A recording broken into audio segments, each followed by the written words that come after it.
विकास कुमार यादव आपका स्वागत करता हूं अपने VK power point study YouTube channel पर। तो चलिए हम बात करते हैं ट्रांसफार्मर के बारे में बात कर रहे थे और ट्रांसफार्मर के जो मोस्ट इंपॉर्टेंट अब कुछ क्वेश्चन है कि ट्रांसफार्मर का जो है तो उसका बीआईएस का मानक क्या है। ठीक है, बीआईएस के अनुसार हमारी जांच किस प्रकार की जाती है, इन सब बारे में हम बात करना है। और दूसरी बात यह है कि आप लोगों को मोस्ट इंपॉर्टेंट क्वेश्चन रहने वाला है, क्योंकि यहाँ पे देखो यही पूछा जाएगा कि बीआईएस मानक क्या है। ठीक है, बीआईएस मानक क्या है तो वो हम आपको तो बताएंगे ही, बट आपको कुछ मोस्ट इंपॉर्टेंट उनके बारे में बातें बता दे रहे हैं कि जो मोस्ट इंपॉर्टेंट रहने वाली है कि आपसे अगर पूछ ले कि बीआईएस मानक कितने प्रकार मतलब वर्गों पर बटा हुआ है या कितने प्रकार से किया जाता है। ठीक है, तो हम बात करते हैं मोस्ट इंपोर्टेंट जो अगर नहीं भी, हमारा कहने का मतलब है आपकी तो डेट बढ़ चुकी है 25 से 28 हो गई है, मतलब 25 से 28 हो गई है और थ्योरेटिकल की जगह ऑब्जेक्टिव क्वेश्चन भी हो गए। ठीक है, तो चलिए हम बात करते हैं अगर ऑब्जेक्टिव भी नहीं होता है तो भी अगर थ्योरेटिकल की बात आ जाती है तो हम आपको ऐसा बताएंगे कि ना भी उसमें कोई दिक्कत हो थ्योरेटिकल की और ना ही ऑब्जेक्टिव की। तो चलिए, अगर आपने अभी तक मेरा चैनल सब्सक्राइब नहीं किया तो प्लीज कृपया चैनल को सब्सक्राइब करें और लाइक करें और कमेंट बॉक्स पर कमेंट करें कि जो आपको समझ में ना आए। ठीक है, तो चलिए हम चालू करते हैं। जो हमारा क्या है, जो भारतीय मानक है, ठीक है, तो बीआईएस जो है क्या है, एक कली परिणामित्र पर बीआईएस के अनुसार, एक कली परिणामित्र के बारे में हम बात करते हैं बीआईएस के अनुसार कि वो किस प्रकार हमारा जो मानक है किस प्रकार मानकों परीक्षणों की व्याख्या करता है। ठीक है, तो चलिए बात करते हैं। सबसे पहले बात आती है ये होता क्या है, ये मानक ये है कि क्रेताओं मतलब जो हमारा क्रेता होता है, खरीदने वाला होता है, उनके पास हम तभी ट्रांसफार्मर दें जब उन पर हम देख लें कि उच्च वोल्टता के हिसाब से न्यून वोल्टता के हिसाब से हमारी बुशिंग उन पर लगी है कि नहीं, ऑयल हमारा ट्रांसफार्मर के टैंक में पूर्ण रूप से है कि नहीं, कंजर्वेटर पे हाफ टैंक पर ऑयल है कि नहीं, सब परिपूर्ण है कि नहीं, पूरा जब देख लेते हैं उनके मानक के अनुसार तभी हम क्रेता को ट्रांसफार्मर प्रदान करेंगे। ठीक है, तो चलिए अब सबसे पहले बात आती है कि हमारा जो भारतीय मानक है, जो भारतीय मानक है क्या है, भारतीय मानक है वो है IS 2026 से क्या 2026 पार्ट फर्स्ट 226 पार्ट क्या है, फर्स्ट है, क्या है, पार्ट फर्स्ट है। कितने तक मतलब कब से था, 1977, क्या 1977। ठीक है, ये हमारा आईएस मानक है। ठीक है, तो अब यहाँ पे आप तो ये किसका है, जो हमारा शक्ति पावर ट्रांसफार्मर का है। ठीक है, हम पावर ट्रांसफार्मर के बारे में वैसे बात ही कर रहे हैं, तो इतना अब हमारा हो गया। ठीक है, अब बात आती है भारतीय मानक को, तो आप जानेंगे ये क्योंकि ये क्वेश्चन पूछा जाना है ऑब्जेक्टिव में, पूछा जाना निश्चित है कि यार ऐसे ही क्वेश्चन पूछेगा, ना कि आपसे कोई अलग क्वेश्चन पूछेगा। ठीक है, तो अब बात आती है सबसे पहले कि ये कितने वर्गों में विभाजित किया गया था, इसके अनुसार कितने वर्गों में विभाजित किया गया था, ये 3 वर्गों में विभाजित किया गया था। क्या 3 वर्गों में विभाजित किया गया था। एक था हमारा प्रारूपी, देखो इसके बारे में आप समझ लेंगे कि देखो सब में बात वही होनी है, क्या बात वही होनी है, बस किसी में अंतर ये है कि इसमें कम होना है कि ज्यादा होना है, इसमें थोड़ा सा अंतर हो गया कि इसमें अंश इसका आसन था। ठीक है, तो इन सब को ध्यान रखते हुए सबका मैच करेगा, क्या करेगा, सबका मैच करेगा, बस थोड़ा थोड़ा सा ही डिफरेंट होगा। तो चलिए हम बात करते हैं। सबसे पहला जो है प्रारूपी परीक्षण अर्थात टाइप टेस्ट, प्रारूपी परीक्षण, क्या प्रारूपी परीक्षण अर्थात टाइप टेस्ट।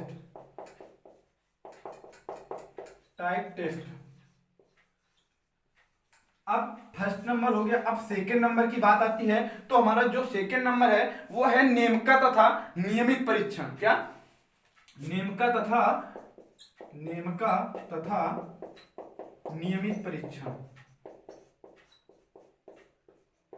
इनके देखो अलग अलग, इनका चेक करने का अलग अलग कार्य है, इसको बोलते हैं रूटीन। ठीक है, अब अगला हमारा थर्ड नंबर की बात आती है, तो थर्ड नंबर में हम याद रखते हैं कि क्या थर्ड नंबर है, इसको ज्यादा हमें मोस्ट इंपोर्टेंट रखने का, क्योंकि ये बात पूछा जाता है, ये क्या होता है, विशेष परीक्षण। क्या विशेष परीक्षण, इसको विशिष्ट परीक्षण भी बोलते हैं या स्पेशल टेस्ट। ठीक है, कई नाम होते हैं। अब देखो प्रारूपी परीक्षण अर्थात टाइप टेस्ट, नेमका तथा नियमित परीक्षण और विशेष परीक्षण या विशिष्ट परीक्षण या रूटीन टेस्ट। अब यहाँ से देखो हम तीनों टेस्टों के बारे में जान गए जो हमारे भारतीय मानक IS 2026 पार्ट फर्स्ट 1977, ठीक है। इसके अनुसार हमारे कितने 3 वर्गों में बांटा गया, हम 3 वर्गों के बारे में अब जान गए। अब हमारा सबसे पहले उठाते हैं प्रारूपी परीक्षण होता क्या है। प्रारूपी परीक्षण होता क्या है, जो हमारा प्रारूपी परीक्षण है फर्स्ट टाइम, तो प्रारूपी परीक्षण के बारे में हम देखते हैं कि ट्रांसफार्मर का आकार क्या है, ट्रांसफार्मर का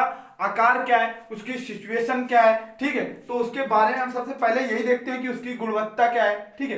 परिणामित्र की सबसे पहले इसमें हम प्रारूपी परीक्षण में क्या देखते हैं, गुणता, मतलब उसमें कौन कौन से गुण है कि नहीं है, ठीक है। इसमें भी क्या आ जाती है, गुणता की बात आ जाती है। अब क्वालिटी मतलब जो इसमें कितनी अच्छी क्वालिटी है या कम क्वालिटी है, ठीक है, तो वो तो पैसे के हिसाब से बात हो जाती है, ठीक है। क्वालिटी हो गई, गुणता। अब इसमें कितनी यथार्थता है, एक्यूरेसी, क्या कितनी यथार्थता है, एक कितना ये एक्यूरेट है अपने काम करने में। अगला देखो फर्स्ट हो गई, सेकंड हो गई और थर्ड के बारे में हम बात करते हैं। थर्ड जो हमारा मोस्ट इंपोर्टेंट रहने वाला है, जो इसमें कितनी अभिकल्पना है, ठीक है। डिजाइन मतलब इसकी जो हमने आपको पहले ही बोल दिया था, मतलब आकार इसका, ठीक है। तो इसके बारे में आप समझ गए, डिजाइन, ठीक है। तो अभिकल्पना हो गया, क्या हो गया, अभिकल्पना उधर नहीं जगह है तो इधर लिखे दे रहा हूं, ठीक है।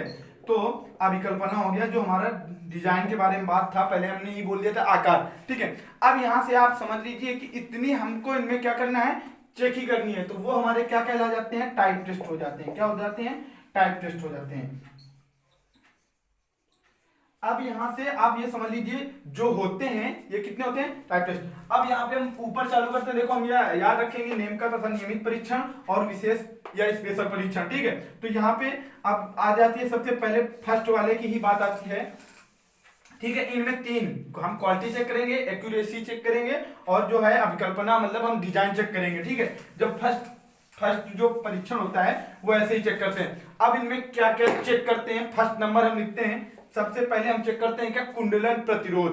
क्या कुंडलन प्रतिरोध का मापन करते हैं, क्या करते हैं, कुंडलन प्रतिरोध का मापन करते हैं। क्या कुंडलन प्रतिरोध का मापन करते हैं, जो हमारे लिए कुंडलन प्रतिरोध का मापन, देखो हमारा जो सेकंड नंबर है उसमें भी कुंडलन प्रतिरोध का मापन करेंगे, कुंडलन प्रतिरोध का मापन करेंगे, क्या करेंगे, मापन हम करेंगे, उसमें भी करेंगे, ठीक है। बट इसमें भी हमें क्या करना है, कुंडलन प्रतिरोध का मापन करना है। अब देखो सबसे पहले इसमें प्रारूपी परीक्षण में क्या हो गया, हम कुंडलन प्रतिरोध का मापन कर लिया। अब सेकंड नंबर की बात आती है कि हम सेकंड नंबर यहाँ पे करते क्या है, सेकंड नंबर यहाँ पे हम क्या करते हैं, वोल्टता अनुपात का मापन, वोल्टता अनुपात का मापन, वोल्टता अनुपात का मापन, वोल्टता अनुपात का मापन। जो वोल्टता अनुपात का मापन है, ठीक है, क्या है, वोल्टता अनुपात का मापन एन फेज के संबंध में, क्या एन फेज के, मतलब उसमें फेजों की संख्या भी देखेंगे ना कि क्या है, नंबर ऑफ फेज। तो वोल्टता किसके फेज में तथा वोल्टता किस काय में, एन फेज के संबंध में, मतलब फेज के संबंध में, फेज के संबंध में। अब बात वहां पे क्वेश्चन आ जाए कि हमारा प्रारूपी परीक्षण जो हमारा टाइप टेस्ट होता है वो वोल्टता के किस संबंध में कार्य करता है, वोल्टता के मतलब वोल्टता के किस संबंध में कार्य करता है, तो एन फेज के संबंध में कार्य करता है। ये आपको ऑप्शन दिया जाएगा, ठीक है। तो आप ध्यान रखेंगे, देखो ये हम बता रहे हैं, थ्योरेटिकल में भी अगर आता है क्वेश्चन तो आपको इसके सिवा कुछ नहीं लिखना, गारंटी देता हूं आपके, अगर टीचर ने लिखवाया होगा तो इसके सिवा अगर कुछ भी लिखवाया होगा मिलता जुलता यही लिखवाएगा। ये हमारे मोस्ट इंपॉर्टेंट पॉइंट है जो आपके लिए बहुत ही अच्छे हैं, ठीक है। तो हम थर्ड नंबर की अब बात करते हैं, देखो हमने यहाँ पे बात कर ली है वोल्टता अनुपात का मापन किसके संबंध में, एन फेज के संबंध में, जो हमको क्या करना है, फेजों की संख्या याद ध्यान में रखते हुए उनके बारे में बात करना है। अब बात आ जाती है जो प्रतिबाधा वोल्टता है, क्या जो हमारी प्रतिबाधा वोल्टता तथा लघुपथ जो हमारी लघुपथ प्रतिबाधा होती है ना, क्या वोल्टता प्रतिबाधा कि हमारी कितनी इसमें प्रतिबाधा उत्पन्न होगी, क्या होगी, प्रतिबाधा उत्पन्न होगी। ये सब याद ध्यान में रखते हुए हमें इसका जो परीक्षण करना है वो क्या करना है, ये सब ध्यान में रखते हुए करना है, ठीक है। तो चलिए अब बात हो चुकी है इसकी तो ठीक है, अब आते हैं फोर्थ नंबर में। इसको हम क्या करते हैं, अंश निष्कासन के द्वारा, ठीक है, क्या करते हैं, अंश निष्कासन के द्वारा हानि होगी कि लाभ होगी, प्लस माइनस। हमने आपको टैप चेंजर के बारे में बताया भी था पिछले वीडियो में कि हमारा जो टैप चेंजर होता है वो वोल्ट क्या करता है, घटाने या बढ़ाने का कार्य करता है, वो भी प्लस माइनस केवल 5 स्टेप, मतलब 5% बढ़ा सकता है, 5% घटा सकता है, ठीक है। तो यहाँ पे क्या करता है, इसका अंश का निष्कासन करता है, ठीक है, तथा हानि का जो होता है, तथा क्या करता है इसमें, हानि का मापन भी करता है। जो वोल्टता प्रतिबाधा होती है अंश निष्कासन में, तो वो क्या करता है, हानि का मापन भी करता है अंश निष्कासन यहाँ पे, ठीक है, हानि का मापन। अब अगली बात आ जाती है यहाँ पे फोर्थ नंबर, जो हम आपको मोस्ट इंपोर्टेंट रहने वाला है कि ये हर पॉइंट में मैच होता है। क्या होता है, हर पॉइंट में मैच होता है। तो इसमें होती है निर्वाण हानि, निर्वाण हानि, निर्वाण हानि।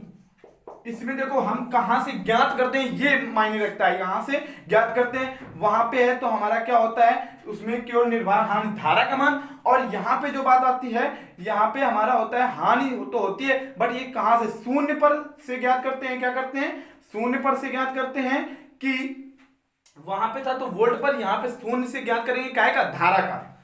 निर्वाण हानि क्या करेंगे, शून्य से जो ज्ञात करेंगे निर्वाण हानि, वो कहां से ज्ञात करते हैं, बिल्कुल शून्य से ज्ञात करते हैं कि एक भी नहीं कि मतलब 1 से ज्ञात करेंगे, 2 से ज्ञात करेंगे कि 3 से ज्ञात करेंगे, नहीं, शून्य भार पर हानि तथा धारा का मापन, ठीक है, शून्य से भार तथा धारा का मापन।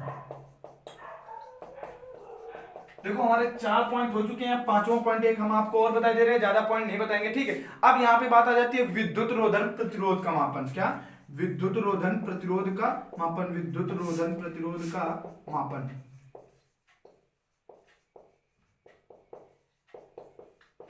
ठीक है, अब ये आपको अगर नोट करना है तो आप नोट कर सकते हैं, सब में पूछा जा सकता है, ऐसा नहीं है कि हमारा प्रारूपी परीक्षण में किस प्रतिरोध का मापन किया जाता है। देखो हम यहाँ पे कुंडलन प्रतिरोध का भी मापन कर रहे थे, विद्युत रोध का मापन भी कर रहे थे, ठीक है। अगर वहां पे क्वेश्चन दे दिया जाएगा तो आप क्या करेंगे, ठीक है।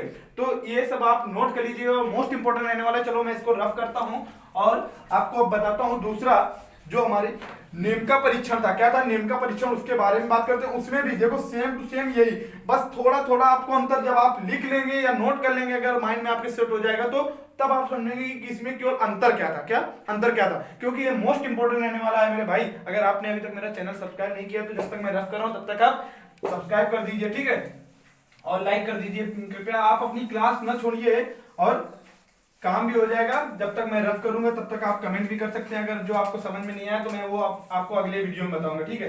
ये देखो मानक लिखा रहेगा, आप लास्ट तक इसको बिल्कुल रख लीजिए, क्योंकि ये पूछा जा सकता है। भले ही आपका यूपीवीटी बोर्ड में नहीं पूछा जाएगा, बट कोई भी आप कॉम्पिटिटिव एग्जाम देने जाएंगे इलेक्ट्रिकल के मार्फत से तो कहीं ना कहीं पूछा जा सकता है, ऐसा नहीं है कि नहीं पूछा जा सकता, ठीक है। तो चलिए हम बात करते हैं। अब जो बात थी हमारी नेम का परीक्षण, क्या नेम का परीक्षण जो हमारा था, नेम का परीक्षण। अब नेम का परीक्षण में भी वही हाल रहने हैं। 5 पॉइंट हम आपको बताएंगे, बट बताएंगे क्या, इसमें भी हमने आपको पहले ही जब हम बता रहे थे आपको टाइप प्रारूपिक परीक्षण में, तो उसमें हमने आपको बताया जैसे कि ये कुछ आपस में होते हैं, क्या मैच करते हैं। तो ठीक है, यहाँ पे क्या मैच करता है, कुंडलन प्रतिरोध का मापन। क्या, कुंडलन प्रतिरोध का मापन, प्रतिरोध का मापन। अब यहाँ पे कुंडलन प्रतिरोध का तो हमने मापन कर लिया। अब बात आती है वोल्टता अनुपात का। क्या, वोल्टता अनुपात का। वहां पे भी देखो हमने बात की थी, जो हमारा था वोल्टता अनुपात वो एन फेज के संबंध में था। क्या था, एन फेज के संबंध में था। यहाँ पे क्या है, वोल्टता का मापन है, बट वो सदिश संबंध में है। क्या है, सदिश संबंध में। तो यहाँ पे हम सेकेंड पॉइंट लिखते हैं, वोल्ट मापन। क्या, वोल्ट मापन, ठीक है, वोल्ट मापन लिखते हैं, बट ये किसके संबंध में है, वोल्टता मापन जो हमारा एन फेज, एन जो है तो वो वहां पे था सदिश, मतलब एन फेज के संबंध में, यहाँ है एन सदिश संबंध में। क्या, एन सदिश संबंध में। देखो यहाँ पे फर्क कितना हुआ, फेज और सदिश। कितना हुआ फर्क, फेज और सदिश, ठीक है। तो यहाँ पे संबंध की जांच करते हैं, एंड सदिश संबंध की जांच करते हैं। अब भाई यहाँ पे जांच करने का भारतीय मानक जो हमारा बनाया गया, तो ट्रांसफार्मर की जांच करने के लिए बनाया गया, ठीक है। तो अब थर्ड नंबर की बात आती है, जो हमारा थर्ड नंबर, उसमें हमने क्या बताया था आपको, बताया था जो हमारा वोल्ट, जो हमारा होता है क्या, प्रतिबाधा वोल्टता, क्या प्रतिबाधा वोल्टता होता है, वहां पे हम बात कर रहे थे प्रमुख, मतलब वहां पे कह रहे थे केवल प्रमुख अंश निष्कासन, यहाँ पर भी हम वही बात करेंगे, प्रमुख अंश निष्कासन की क्या करेंगे। हमने आपको वहीं पर कुछ बताया था कि ये कुछ जो होते हैं कि भाई अगर हमारा जैसे प्रारूपी टाइप टेस्ट से है, छूटा हुआ कुछ बच गया, तो हमारा क्या करेगा, नेम, जो हमारा नेम का परीक्षण होता है, नेमक, तो वो कर लेता है, क्या कर लेता है, थर्ड नंबर जो हमारा वही सेम टू सेम मैच करेगा, कोई हटाने वाला काम नहीं है, ठीक है। तो यही रहेगा प्रतिबाधा वोल्टता, क्या प्रतिबाधा वोल्टता, प्रतिबाधा वोल्टता। यहाँ पे लिख ले हम, क्या बोलते हैं, टैप चेंजर, अंश निष्कासन, मुख्य मेन टैप चेंजर, ठीक है, एम टैप चेंजर, ठीक है। इसका क्या, हानि तथा लाभ का मापन करना, क्या करना, हानि तथा भार हानि का मापन करना, क्या भार हानि, अगर लाभ होगा तो वो भी करेंगे, ठीक है, और भार अगर हानि होगी तो वो भी हानि का मापन करना। बस फर्क इतना रहेगा कि हानि का कहां पे मापन करेंगे और लाभ का मापन कहां करेंगे, ठीक है, बस फर्क इतना ही रहेगा, ठीक है। अब यहाँ पे जैसे हमने यहाँ पे थर्ड नंबर हो गया, वहां पे हमने फोर्थ नंबर पर बात, कोई ऐसा टॉपिक था वहां पे निर्भर हानि, क्या थी, निर्भर हानि थी। यहाँ पर भी निर्भर हानि रहेगा, बट यहाँ पे शून्य से नहीं मतलब है, केवल धारा का मापन किया जाएगा। निर्भर हानि से धारा का मापन, क्या किया जाएगा, धारा का मापन किया जाएगा। अब जांच करनी है, धारा की मापन का क्या करना है, जांच करना है, ठीक है। अब यहाँ पे जैसे हमने वहां पे विद्युत रोधन के बारे में किया था बात, तो यहाँ पे हमारी फिफ्थ नंबर की बात आ जाती है, 4 नंबर हो चुके हैं। अब विद्युत रोधन जो है, तो इसमें क्या होता है, विद्युत रोधन का भी प्रतिरोधन जो होता है, विद्युत रोधन का प्रतिरोध मापन, विद्युत रोधन का प्रतिरोध मापन, ठीक है। अब इसके भी हो चुके हैं, देखो उसमें भी हमारा क्या होगा, जो हमारा स्पेशल टेस्ट है, ठीक है, जो हमारा विशिष्ट परीक्षण है, तो उसके बारे में हम बात करें तो देखो ये पांचों पॉइंट हमारे कुछ ना कुछ मिल रहे हैं, ऐसा नहीं है कि कोई भी नहीं मिल रहा है, केवल यहाँ एंड सतीश और बाकी सब वैसे के वैसे ही मिल रहे हैं। तो आप इसको नोट कर लीजिए। अगर अभी कुछ भाई लोगों से छूटा हुआ है सब्सक्राइब का बटन, तो सब्सक्राइब करें और चैनल को जितने भी वीडियो हैं उनमें लाइक करें। आपको अगर नहीं समझ में आ रहा है तो आप जाके डिस्क्रिप्शन बॉक्स पर लिंक दी गई है, ट्रांसफार्मर के बारे में एक एक चीज मैंने अच्छे समझाई है, बट यहाँ पे ऑब्जेक्टिव की बात आ गई है, तो मैं कुछ ऑब्जेक्टिव क्वेश्चन के लिए मोस्ट इंपॉर्टेंट वीडियो आपके लिए रहेगा, ठीक है। तो चलिए, अब बात हो रही थी, हमारा नेम का परीक्षण खत्म हो गया। अब बात आती है इसमें विशिष्ट परीक्षण की, क्या बात आती है, विशिष्ट परीक्षण की बात आती है। तो हम आपको विशिष्ट परीक्षण बताएंगे। जो हमारा स्पेशल टेस्ट है, क्या है, स्पेशल टेस्ट है विशिष्ट परीक्षण।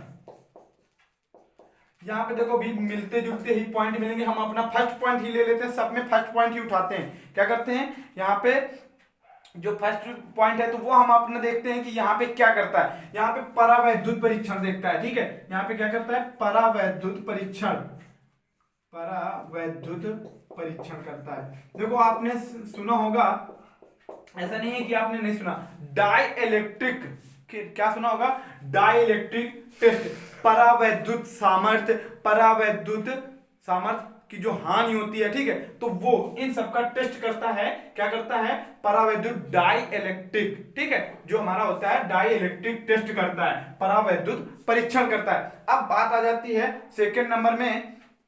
तो सेकेंड नंबर जो होता है, यहां पे जो प्रतिरोध, मतलब फर्स्ट नंबर था, सेकेंड नंबर था, यहां पे 3 फेजों पर प्रतिबाधा का मापन करता है। क्या करता है, 3 फेजों पर, जो हमारा त्रिकला परिणामित्र होते हैं, क्या होते हैं, त्रिकला परिणामित्र होते हैं, त्रिकला परिणामित्र, उनपे ये क्या करता है, 3 फेजों पर ये क्या करता है, हमारा जो प्रतिबाधा का मापन होता है, क्या करता है, त्रिकला परिणामित्र में प्रतिबाधा का मापन करता है। क्या करता है, जो हमारे 3 फेज ट्रांसफार्मर होते हैं उसमें क्या करता है, प्रतिबाधा का मापन करता है। देखो वहां पे भी सब सिंगल फेज में चले, यहाँ पे क्या आ गई, 3 फेज की बात आ गई। अब ये जो हमारा थर्ड पॉइंट है वो लगभग परीक्षण तथा जो हमारा परिपथ होता है क्या, लघुपथ परीक्षण, तथा उसी में एक पॉइंट जोड़ देते हैं शॉर्ट सर्किट। क्या, शॉर्ट सर्किट, जो शॉर्ट सर्किट होती है उसका भी परीक्षण। ठीक है, अब आती है फोर्थ नंबर की बात। क्या, फोर्थ नंबर की बात आती है, वहां पे हमारी थी कि वो जो हमारी थी उसमें है निर्भार हानि। यहां पे हम जो बात करते हैं वो बात करते हैं ध्वनि, मतलब ध्वनि तथा शोर स्तर का मापन। जब भाई बड़ा ट्रांसफार्मर कोई चलेगा तो उसमें जो होती है ध्वनि तथा शोर का मापन, ध्वनि तथा शोर का मापन। अब बात आ जाती है फिफ्थ नंबर की, लास्ट पॉइंट मैं आपको बता रहा हूं, यहां पे निर्भार धारा की गुणवत्तियों का मापन।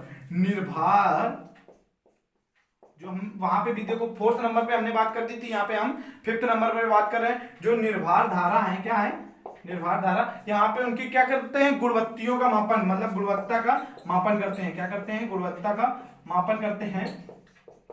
सब में क्या करना है, जांच ही करना है, मापन ही करना है। ठीक है, तो अब जैसे 3 फेज ट्रांसफार्मर था, कोई पावर ट्रांसफार्मर, उसमें हमें क्या करना है, वहां पे हमें ये भी देखना है कि पंखों तथा तेल पंपों द्वारा ली गई शक्ति का मापन। क्या, यहाँ पे जैसे वहां पे जो कूलिंग का कार्य करते हैं तो वहां पे जो अब यहाँ पे एक टाइप हम, क्योंकि ये मोस्ट इंपॉर्टेंट रहने वाला है, क्योंकि ये सबसे अलग है। क्या है, ये सबसे अलग है। तो ठीक है, इसके द्वारा हम क्या, पंखों तथा तेल पंपों द्वारा, पंखों तथा तेल पंपों द्वारा, तेल पंपों द्वारा ली गई, तेल पंपों द्वारा ली गई। अब क्या लेते हैं भाई, वो लेंगे क्या, आपसे लेंगे क्या, जब वही सब दे रहे हैं तो लेंगे तो कुछ है ही है, जब थोड़ा बहुत लेंगे तभी तो कुछ देंगे ना। तो ली गई, तेल पंपों द्वारा ली गई शक्ति का मापन। ठीक है, ली गई शक्ति का मापन, और काहे का मापन करेंगे। ठीक है, तो पंखों तथा तेल पंपों द्वारा ली गई शक्ति का मापन। तो चलिए हम आपको भारतीय मानक BIS के अनुसार आपको बता चुके हैं कि ये कब से चालू और इसके कितने वर्गों में कब बांटा गया, किसके आधार पर, सब कुछ बताया। अब इसमें कुछ ऐसा बताने लायक नहीं बचा है भाई। कुछ लोग होंगे जो कुछ इसमें कमेंट करेंगे कि हमें ये नहीं समझ में। आप कमेंट करिए, बट आप उस लायक हो तो बिल्कुल जरूर कमेंट करिए। मैं चाहता हूं कि आप कमेंट करें, जितना से ज्यादा हो सके उतना आप कमेंट करें और ये वीडियो शेयर करें, क्योंकि ये मोस्ट इंपॉर्टेंट रहने वाला है। ज्यादा दिन बचे नहीं है भाई मेरे, ज्यादा दिन बचे ही नहीं है। 28 को पेपर है हमारा, तो 28 से पेपर स्टार्ट है। तो हम चाहते हैं ना कि आप इसके लिए तैयार हैं कि हम आपसे अगर कोई ऑब्जेक्टिव क्वेश्चन कराता है तब भी आप कर लें, अगर आपसे कोई लॉजिकल टेस्ट करवाता है तब भी आप दे दें। कोई उसमें थ्योरेटिकल पेपर में प्रॉब्लम नहीं आनी चाहिए या ऑब्जेक्टिव पेपर में प्रॉब्लम नहीं आनी चाहिए। ठीक है, इसीलिए मैं रोज एक दो वीडियो ऑब्जेक्टिव में बना रहा हूं कि किसी का करियर में कोई आंच ना है, क्योंकि UPBT बोर्ड है, कभी भी कोई भी निर्णय ले सकता है, आप उसमें कुछ कर नहीं सकते हैं। तो चलिए, अगर आपने अभी तक मेरा चैनल सब्सक्राइब नहीं किया तो प्लीज कृपया चैनल को सब्सक्राइब करें और लाइक करें और शेयर करें अपने दोस्तों को। Thanks for watching, thank you.